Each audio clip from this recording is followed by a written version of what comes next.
Hello, my friends, and welcome to Lindy's Magpie Reads. What I've got today is a massive TBR for the Readathon event that's happening in September, framed in September. It's an art readathon, and if you want to participate, all you have to do is read one book related to art. Could be fiction, could be nonfiction, and there you are, you've participated. Now, I'm an overachiever as far as reading goes. I pretty much read a book a day, so you can understand that my TBR for September is big. Maybe ambitious, or maybe I'll be able to read all of these. The problem is that I'm kind of a mood reader, and so what sounds good to me now, I just might not feel like come September. So we shall see. But I also like to combine different reading events from BookTube, and so I am also going to be mentioning art books that fit into some of these other events going on. And as I mention Straya September, Shaketember, and Shorty September, I will mention the co-hosts for all of these things. I will also have information in the description box, so look for many links down there, as well as I'll have all of the titles of the books that I'm talking about today. Before I go further, I want to shout out my co-hosts for Framed in September. Number one is Elizabeth of Bouquins and Books. This is her grand idea to start this event. And our co-hosts, Hanna of Hanna's Books, Heather of Heather Gregg, and Greg of Another Bibliophile Reads. So check out their fabulous channels as well. So what do we mean by art? We say read a book about art. It can be however you want to interpret it. And for my TBR, I have divided it into sections, starting with music. So, starting with this chunkster, Girls Like Us by Sheila Weller, and it's about Carole King, Joni Mitchell, and Carly Simon. This is not new. You can tell by how yellow the pages have become. It's been sitting on the shelf for a while at the library. And my Feminist book club chose this, so I'm doing double duty by also reading it for Framed in September. The sad thing for me is I have started it and I don't care for the writing style. However, I am interested in the lives of these three women, pop music artists who were trailblazers in their way. And so I am going to be doing some skimming, I think, on getting through this one. Next up is a memoir, Rebel Girl, My Life as a Feminist Punk.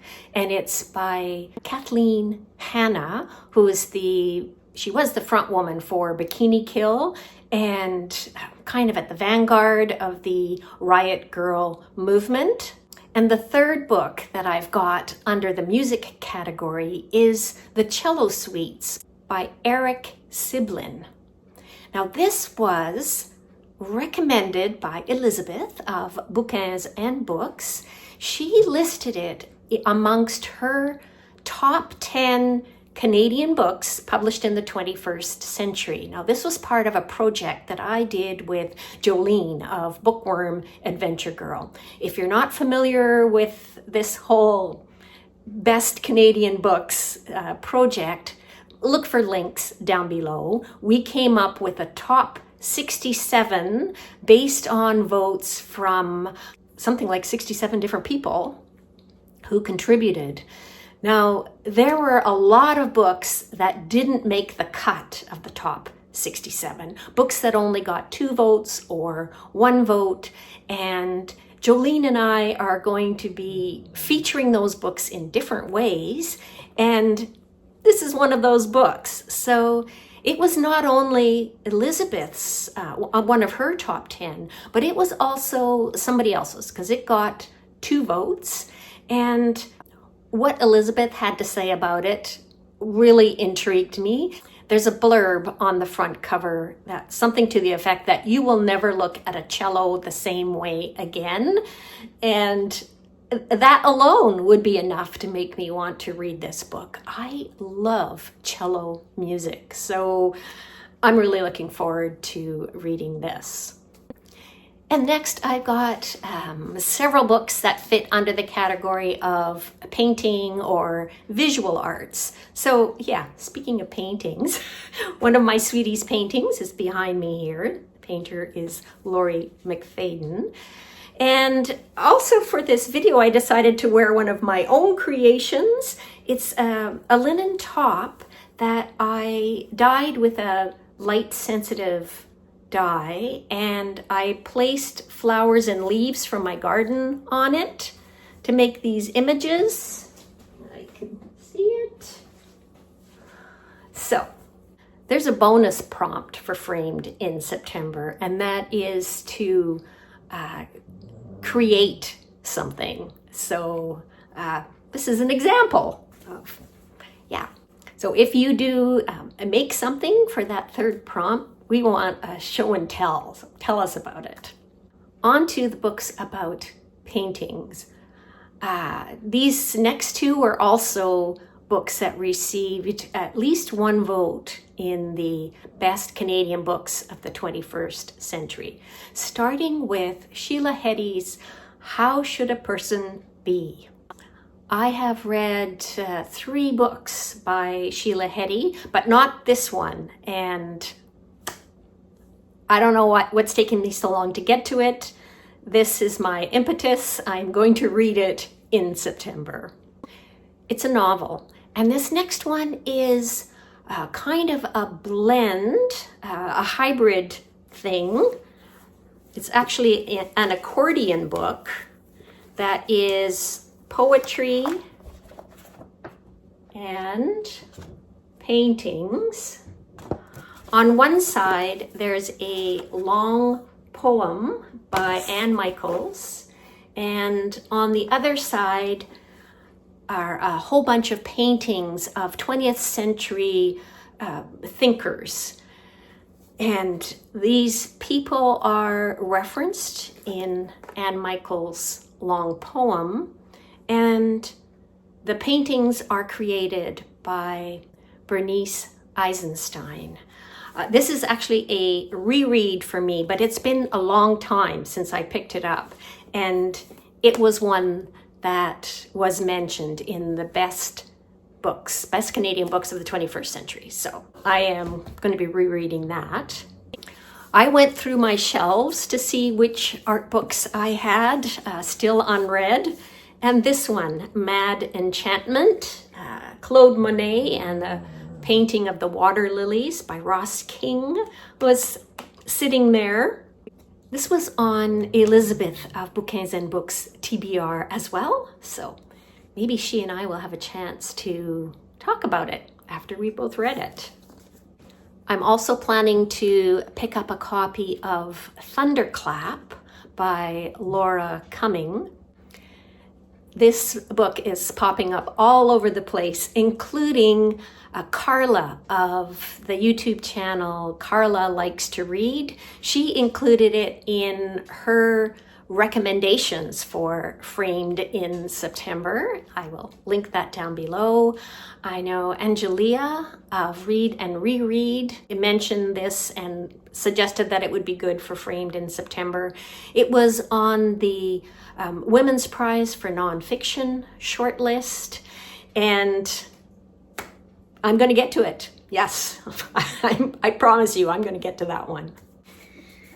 And next is Biography of X by Catherine Lacey.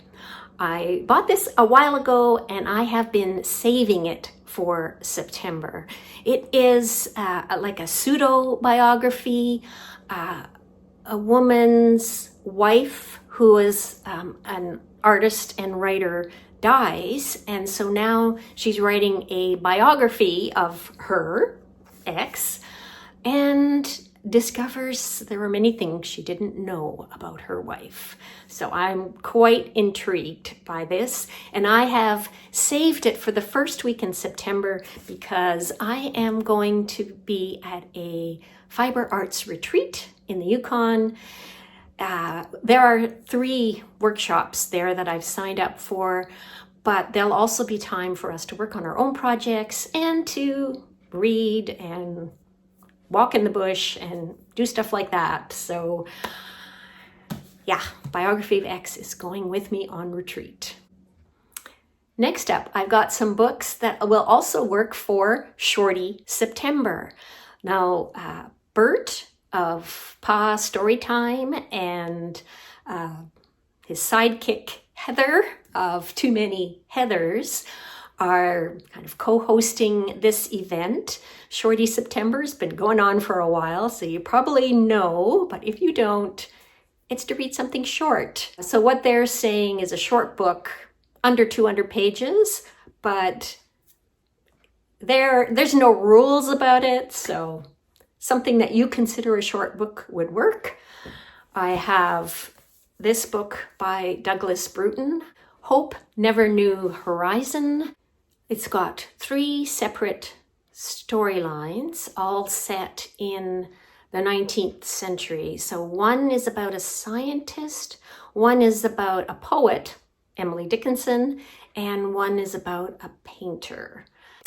I've read 2 other books by Douglas Bruton, and the author was kind enough to send me this copy. So I am looking forward to this as well. It's 189 pages, so definitely under 200. It's a shorty.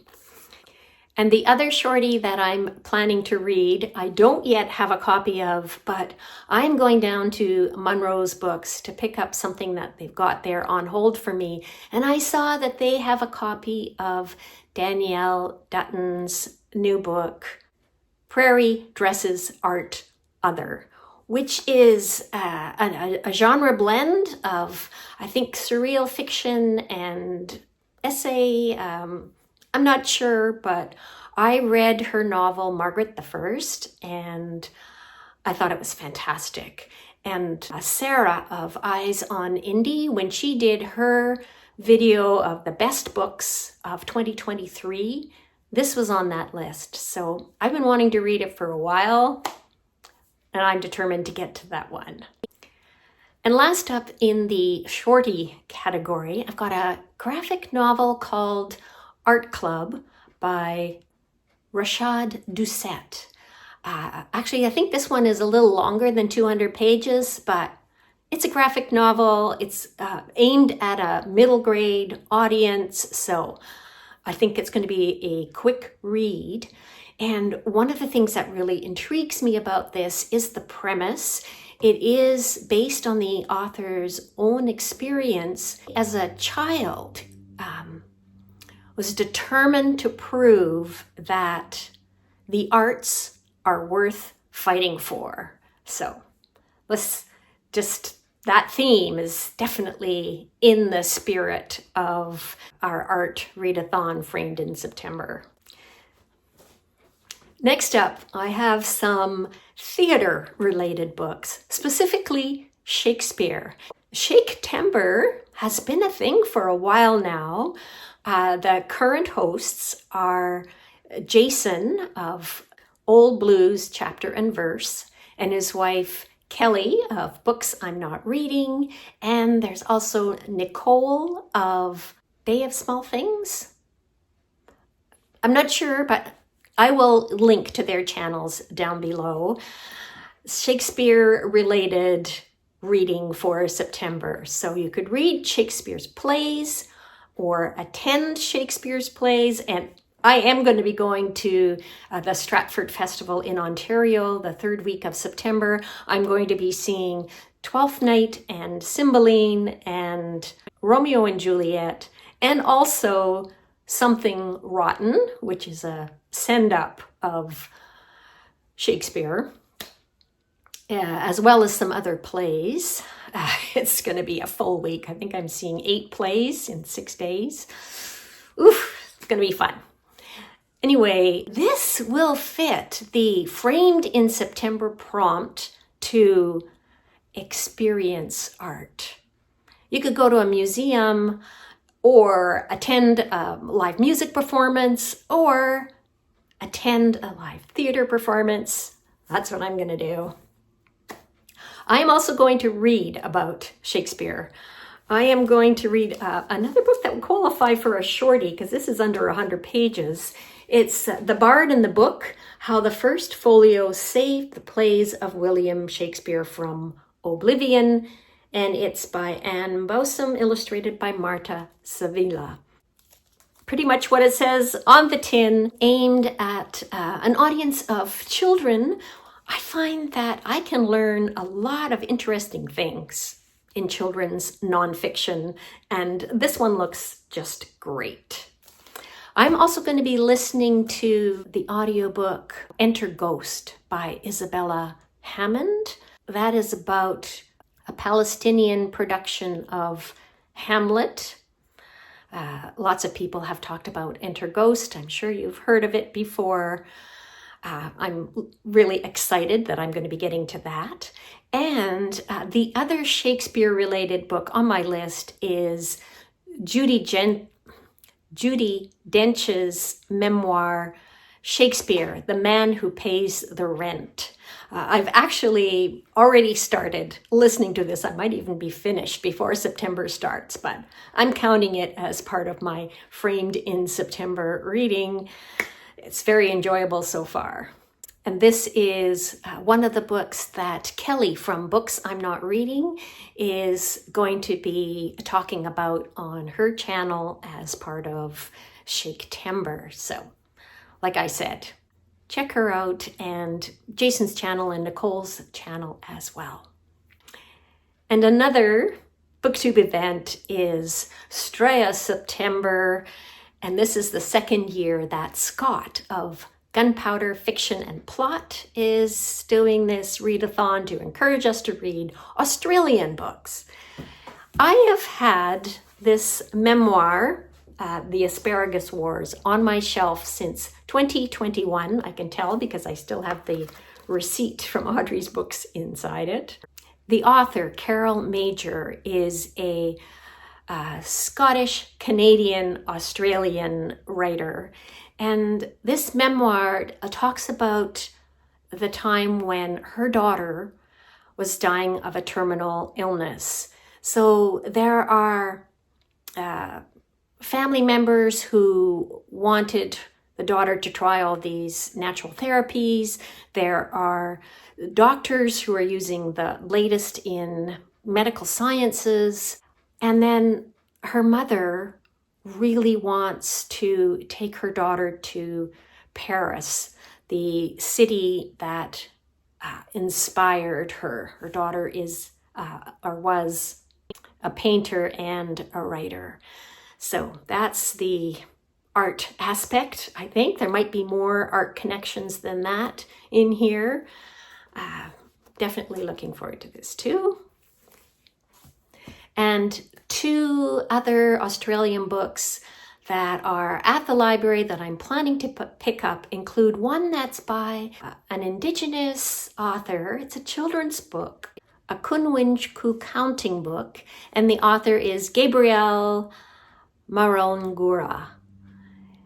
So the description of this is that it offers insight into the complex ecology of West Arnhem Land and the vibrant traditions of Bininj culture. More than just a counting book, this is also a beautifully illustrated work of art, a tribute to the Indigenous people of Australia, and a fascinating nature guide to the Northern Territory ecology. Marongura is also an artist, I think. I'm not sure. Once I have it out, I will learn more about it. And then another book about Australian art is called Still Life, Contemporary Painters. It's by Amber Cresswell Bell, and she covers a whole bunch of different Australian artists in here. I just want to immerse myself in contemporary art.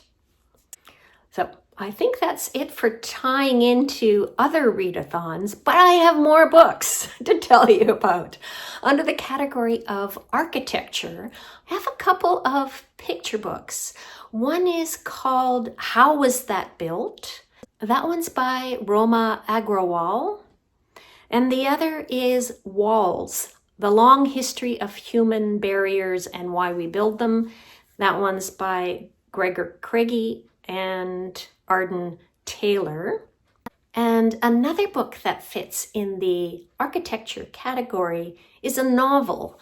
Now, this one I heard about because of the Best Canlit project.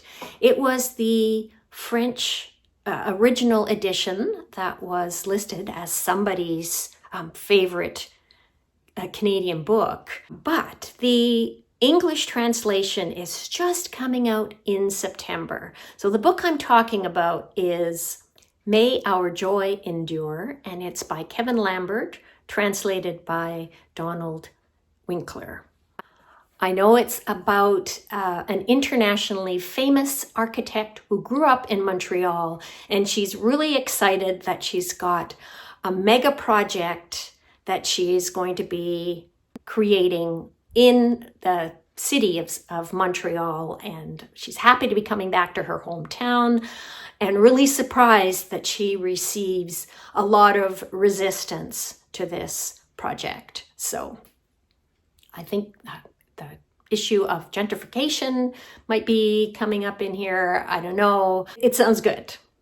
Next, there's the topic of textiles. I've been working my way through this giant book that's on my shelf. It's Embroidered Textiles by Sheila Payne. And I realized just recently when I picked it up that I've only read the first part of it and not further on into it, but there's just so much in here about textiles, and a lookbook like this that I can just sit and flip through, enjoy the imagery, feel inspired to pick up a needle and colored thread and start creating my own things. That's bliss for me. There's another textile related book that I'm pretty excited about. My name's on the waiting list at the library. It's currently on order there, so I'm hoping that I'll get it in September. It might not be till later. The book I'm talking about is Dorothy Grant, An Endless Thread. It's by Dorothy Grant, who is an Indigenous designer. She's Haida, and this book is part memoir, part history, part lookbook. She's somebody who has inspired the growing Indigenous fashion movement. Yeah, so looking forward to that. And I've got one last book, The Beauty of Everyday Things. It's by Soetsu Yanagi and translated to English by Michael Brace. Essays about the things we use every day. I'm planning to take this with me on retreat the first week of September as well. So I know that's a lot of books. I think I can read them all. Thank you so much for watching this, and please do let me know if you are planning to participate in Framed in September. Let me know what you're planning to read, and do any of these books sound like they're books that you'd like to read? Tell me all the things and say hello in the comments down below. Thanks again. I'll see you soon. Happy reading, everybody.